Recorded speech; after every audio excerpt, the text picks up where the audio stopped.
Hi, this is JP from No The Lights Over Arkham. Welcome to a special video about Neon Hope, a new upcoming cooperative card game that is in development still. So the people from Hopeful Games were kind enough to contact me and ask if I would like to see what the game is all about, maybe make a video or two about it. So here we are in the world of Neon Hope. It is, as I said, a cooperative game. So story and concept of Neon Hope is that Neon Hope is a cooperative game that tells a story in which you are the main protagonist. You and your friends take on the role of an everyday person in the not so distant future, stumbling into an affair much bigger than what you are prepared for. So basically, if you are familiar with Arkham Horror LCG, I will be doing a lot of comparing to that game with this because it's really similar in its concept. It is a scenario-based story that you are playing, and there is a fail-forward mechanic. So even though you fail scenario, you will be progressing in the campaign to the next one, or of course if you do well you might get a bonus. If you do badly you might get a penalty for the next scenario in question. But basically one scenario is like an episode of a TV show, for example, and there are a lot of places you visit, people you meet and interact with, and that is the overall story and concept of the game. How do you win this game? We have this, it is called a chapter deck, which is here, and we will try to advance that. Like, for example, in Arkham Horror, you are trying to advance the act deck, but this is the chapter deck. Every card that tells you what you are trying to accomplish, and when you accomplish that task or objective, you need to flip it and resolve the next side of the card and go to the bottom of the deck, and then after that you get a resolution. And then we have this encounter deck. This is the deck that will try to hindrance you while you are progressing the scenario. So every round you will be, or every player will be drawing one card from there. Then we have this surveillance dial. The surveillance is kind of a doom clock if you compare it to Arkham Horror. When you reach a specific surveillance threshold, something bad triggers. If you hit 40 for this first scenario, you will end the game and read a specific conclusion. And it is basically a timer. So one really good way to scale this game is the player count in this game is this mechanic here. So it is ticked 1 per player. So the more players, the less time on this clock, because it's ticking faster. And there are some other things that scale dependent on player count, but I will be mostly talking about the solo experience of the game, but I will tell if there's something different with the multiplayer. Then we have the network here. So cards that come from the encounter deck, which are states, come to the network. This is like an overall area you can interact with. There are tasks on these cards here, and I'll go into more specifics, but these are basically bad cards which are here. You want to get rid of them before they trigger. Then the main area where you are interacting with is the settings. So we have different settings, which are these hub locations, or they are not locations, they are settings which have a top location and a bottom location. So this area is the top location of this setting. If we get a new setting, it has a top location and a bottom location on it. So cards spawn in the top and bottom locations, never to the setting itself. Some cards might reference that settings top or bottom to spawn a card, so you know where you put that card. What the cards are that we put here, first of all we have lead cards. So lead cards are the basically the cards you interact with and try to get resolved or completed to advance in the game. So we have first off, for example, we have a bar here. It has secrets on it, which are these. So the top card the top part of the card tells you how many secrets it comes into play with. Then you put that many secrets into play. So different to Arkham Horror, you don't scale the amount you put, stuff you put on the cards by player count. There is always the number here. Even though you have more players, you have less time here, so you don't have to do extra tasks with extra players. Same thing here. We have this barkeep. Barkeep is also lead, but we don't put secrets on the barkeep. We put these attribute markers or attribute support markers. So when you interact with this card, you won't be removing secrets, but you will be getting these. So if you complete a task here, we'll get to the task later, but if you complete a task and you get a reward of this kind of counter, and you can boost your stats with this 2 times. It is a double-sided token, so when you use it, you get +2 to your skill, and then you can use it again, but then it goes away. So you can use one of these twice, and then the bonus has been spent. Then we have enemy cards. I'll just show one here. They are not in play at the start of the scenario, but we have enemy cards. The enemies have a task you have to fight them with. Then there are some stats like health, threat on them. So the threat comes into play when the enemies activate, and I'll talk about the threat a bit later. Then we have these values on how much you have to fight to deal damage to the enemy. And then there's this symbol here, which is the retreat value. I'll get to that in a moment. But for now, just know that there are enemies that come later in the scenario into play, and you have to resolve them. The main way to do stuff in this game is to complete tasks. So first off, we have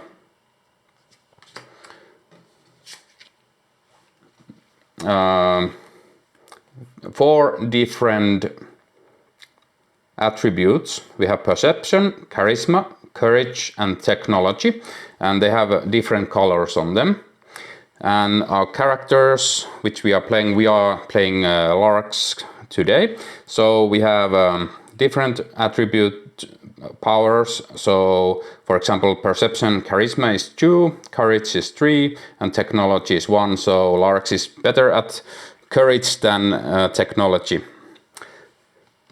Then we have 3 actions per turn, which can be used to either move. So important in this game that you don't have to move multiple times to get to the other side of the board. For example, if we have a different setting here and top and bottom locations on that, if I want to move there and nothing is stopping me from moving, I can just spend 1 and move to anywhere there is a location in play. So you don't have to like move multiple times a turn to waste your actions to moving. You can just move to the other location you are needed and do stuff there. And the move is basically change location, so it's not even a move action, it's change location. Then we have activate. So For example, we have this tool deck, which we can get stuff into play. We can activate abilities on them, and we can activate stuff and spend actions to do that. So activate is basically to use certain abilities on cards. You need to take an activate action indicated by the action icon. So if you need to spend an action to activate a card, it has this symbol on it. Otherwise, it doesn't cost you an action. So it is a poor example to say about these tool cards, because none of them have the action symbol, and neither does this tool that starts in play. But just know there are cards that have action abilities on them.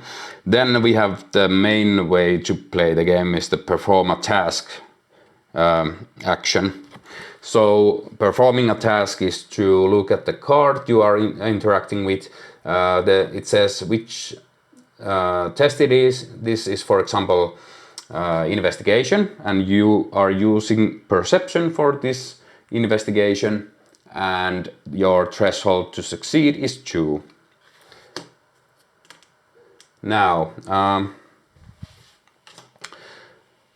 Larks has a perception of 2. So to interact with this, I need to get a 0 or better modifier. If I get a minus, I will fail.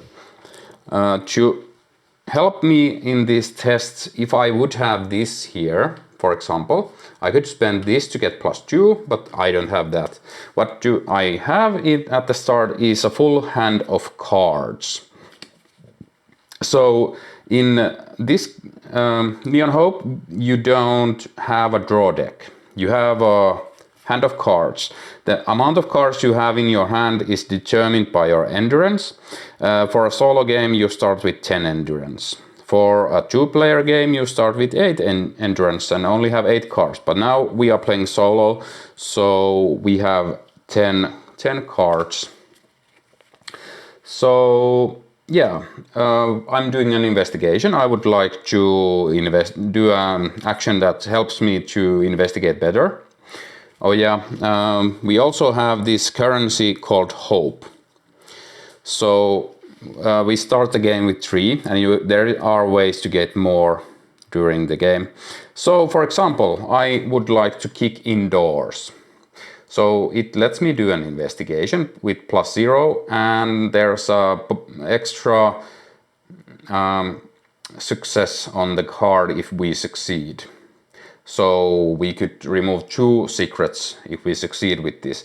This doesn't give us a boost, but we can suffer 1 stress to add +2, which we would like to do. What the hope is for, it is that if you are suffering stress from anything, you can spend 1 to ignore the stress loss. What the stress loss does, or if you gain stress, it means you have to discard a card from your hand. Every time you are taking stress, you lose cards, and when you are out of cards, you need to do this focus, which means you lose 1 endurance, which are basically your hit points for the game. If you ever run out of endurance, the game ends and you are basically knocked out. But for this explanation, let's just say that we want to avoid getting stress, because it means losing cards. It means we have to do the focus, which lowers our endurance to get our cards back from our discard. And whenever we lose endurance, we get 1 less card back from our discard. So we could only get 9 cards from the 10.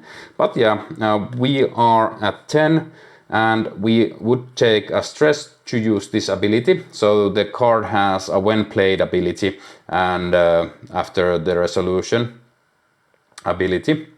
So we are kicking indoors to do the test.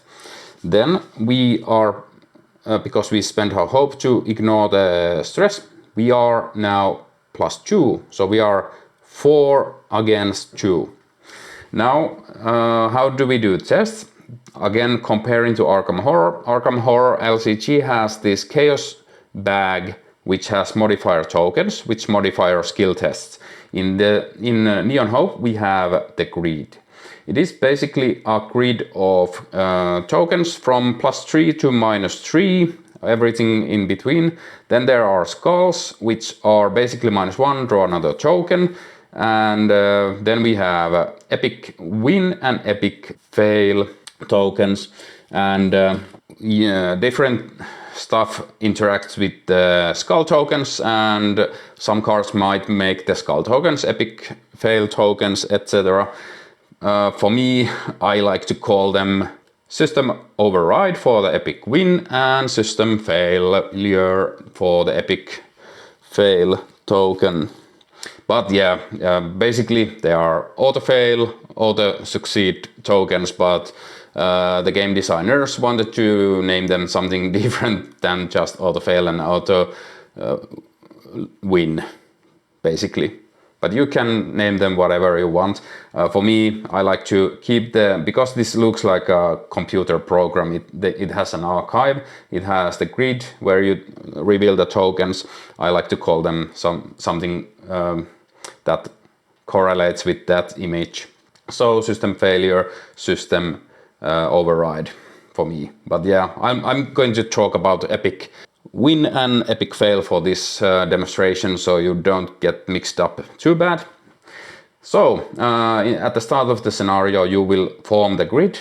That is done by having shuffling the cards unrevealed and then removing 3 of them randomly to the archive. So these are not revealed. We don't know which cards these are. So we have these 16 tokens here. So we need to reveal 1 for this test. So for example, I reveal this one, which is a +3. So we succeed, and because we have this, we succeed and get to remove 2 from here for the investigation. So we need to do a second one to get this revealed. But yeah, this goes into our discard and we have spent 1 action, and then we can do another action. And after we have removed all the tokens from our lead, it is resolved, it flips if it's on the front side.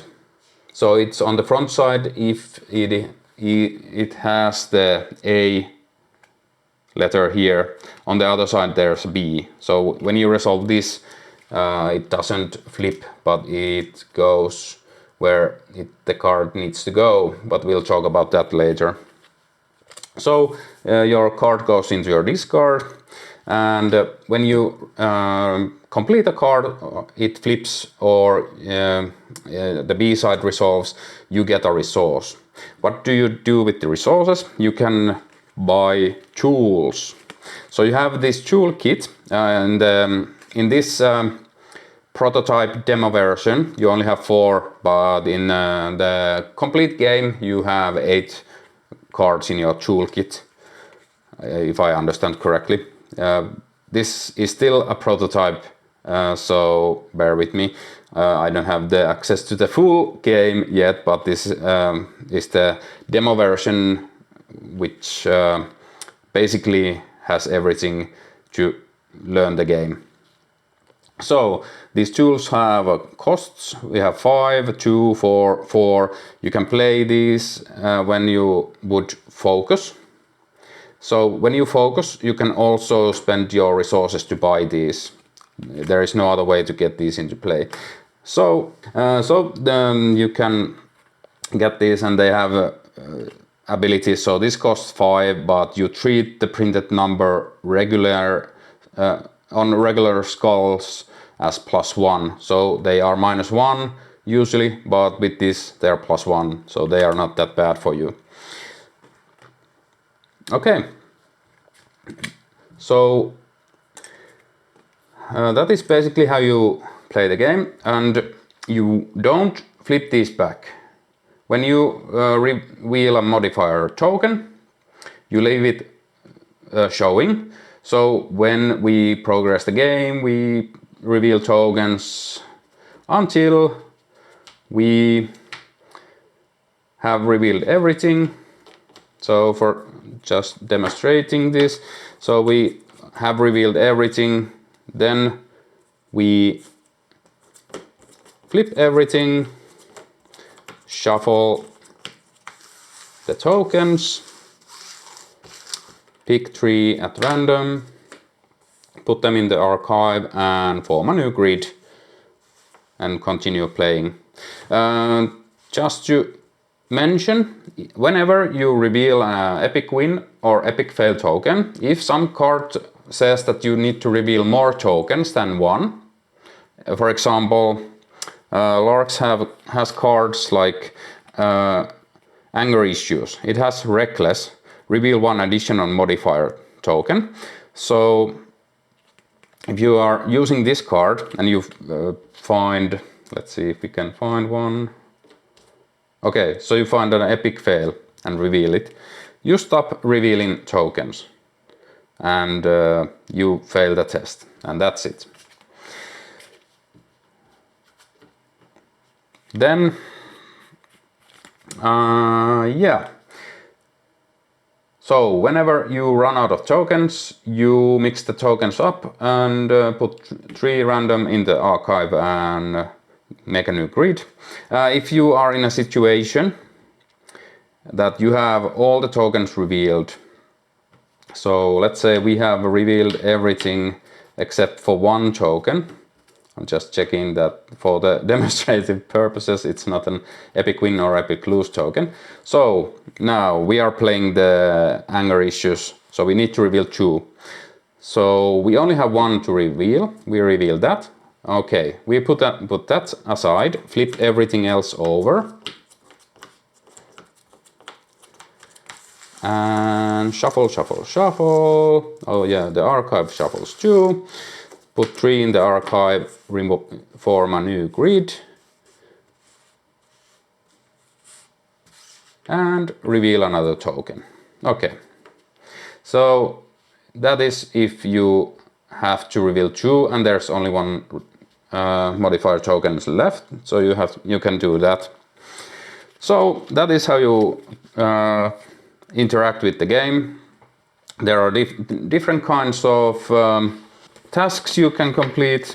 Basically, there are these investigation actions, then there are, or tasks, then there are fight, then there is get support and hack.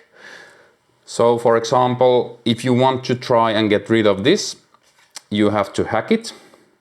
And when you successfully hack it, you put a hack token here. When you fill this up, this goes into the encounter discard pile. And again, if you remove a card by completing a task or complete a card, then you get a resource. So you are trying to interact with the game to stop bad things from happening and finding clues or removing secrets to progress the game and etc. And yeah, how you get ahead in the game. So we have these chapter cards.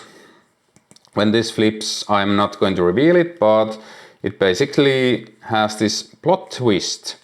And you can read what happens. Game progression is there. You do what it says, and basically there are new locations that come into play. They have new things to interact with, and you are trying to progress the game onwards.